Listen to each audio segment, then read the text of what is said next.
যদি শ্বশুর শাশুড়ির সাথে না থাকেন তাইলে আপনার দোষ হবে একটা, যে আমগো সাথে থাকে না। আর যদি শ্বশুর শাশুড়ির সাথে থাইকা তাগো সেবা যত্ন করেন, তাগরে রাইন্দা বেড়া খাওয়ান, তাইলে আপনার দোষ হবে হাজারটা। কি বিশ্বাস হয় না? তাইলে তাগো আত্মীয় স্বজনের কাছে যায় জিগান। শ্বশুর বাড়িতে দুই বউয়ের মধ্যে শত্রুতা তৈরি হয় কেন জানেন? শুধুমাত্র শাশুড়ি মায়েদের কারণে। কারণ তারা এক বউকে চোখের মণি বানিয়ে রাখে, আরেক বউকে চোখের ধুলি মনে করে। সব সময় দুই বউয়ের মধ্যে পার্থক্য তৈরি করে। জামাই যদি খারাপ হয় তখন মেয়ের মা বলে, কি করবি মা, ধৈর্য ধরে সংসারটা কর, নিশ্চয়ই তোর কপালে একদিন সুখ হবে।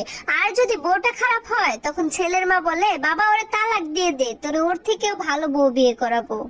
আমার শাশুড়ি আম্মা কয় আমি নাকি হার পোলারে তাবিজ করছি, তাই তার পোলাই আমার কথা শুনে। শোনেন আম্মা জান, সত্যি যদি তাবিজ করে মাসের ভালোবাসা পাওয়া যাইতো তাইলে আমি সবার আগে আপনারই তাবিজ করতাম। জামাইকে যদি শ্বশুর বাড়ির লোকজন কথা শোনায় তাহলে ওই জামাইটা না শ্বশুর বাড়ি যাওয়াই বন্ধ করে দেয়। আর একজন বউকে যখন তার শ্বশুর বাড়ির লোকজন কথা শোনায়, সে কাঁদতে কাঁদতে চোখের পানি মুছতে মুছতে সবার জন্য রান্না করতে চলে যায়। কোন সন্তান যদি অতিরিক্ত সৎ এবং বিনয়ী হয় তাহলে ভাই বোন তো দূরের কথা, বাবা মাও সেই সন্তানকে ঠকাতে ছাড়ে না। কথাটা শুনতে একটু খারাপ লাগলেও এটাই সত্যি।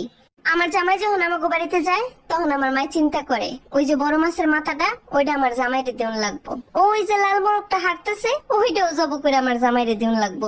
কিন্তু আমি যখন আমার শ্বশুর বাড়িতে থাকি তখন আমার শাশুড়ি আম্মা চিন্তা করে আমার বৌমারে দিয়ে কোন কামটা আগে করান লাগবো। শাশুড়ি আমার বড় ছেলে যদি টাকার বিছানায় শোয়াও রাখে তারপরেও কোনো নাম হবে না। অপরদিকে অন্য ছেলে মেয়েরা যদি 6 মাস পর দেখতে এসে 500 টাকা দেয় তাতেই শাশুড়ি আমার শুকরিয়ার শেষ নেই। আর এই জন্য সংসারের বড় ছেলেকে গাধার সাথে তুলনা করা হয়। একটা সত্যি কথা কি জানেন? মেয়েদের বিয়ের আগে তার বাবার যদি অর্থ সম্পদ না থাকে আর বিয়ের পরে যদি স্বামীর টাকা পয়সা না থাকে তাহলে ওই মেয়েটার দাম তো দূরে থাক, সম্মানটুকুও জুটে না।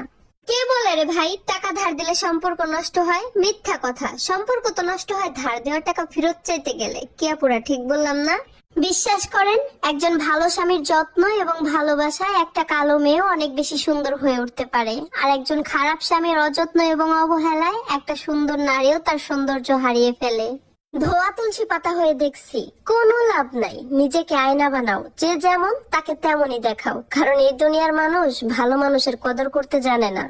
পুরা পৃথিবী যদি আপনার বিরুদ্ধে থাকে আর আপনার স্বামী যদি আপনার হাতটা শক্ত করে ধরে রাখে তাহলে একটা নারী পৃথিবীতে সিংহের মতন মাথা উঁচু করে বাঁচতে পারে।